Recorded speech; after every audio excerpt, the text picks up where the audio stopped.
എറണാകുളം ആലുവയിൽ വൻ ലഹരിവേട്ട. 50 ഗ്രാം MDMA-യുമായി യുവാവ് പോലീസ് പിടിയിലായി. ബംഗളൂരുവിൽ നിന്ന് കൊല്ലത്തേക്ക് പോകുകയായിരുന്ന വോൾവോ ബസ്സിൽ നിന്നാണ് ലഹരി കണ്ടെടുത്തത്.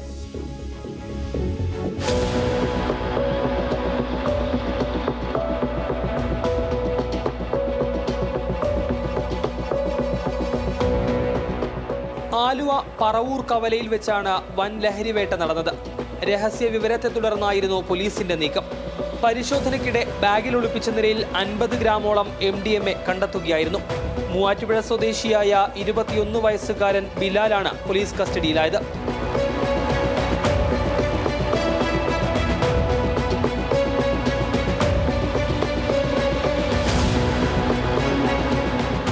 ബാംഗ്ലൂരിൽ നിന്നും കൊല്ലത്തേക്ക് യാത്ര ചെയ്തിരുന്ന വോൾവോ ബസ്സിൽ നിന്നാണ് പ്രതിയെ പിടികൂടിയത്. ലഹരി മരുന്ന് കടത്തുമായി ബന്ധപ്പെട്ട് കൂടുതൽ പേർക്ക് പങ്കുണ്ടോയെന്ന് പോലീസ് സംശയിക്കുന്നുണ്ട്. പ്രതിയെ വിശദമായി ചോദ്യം ചെയ്തു വരികയാണ്.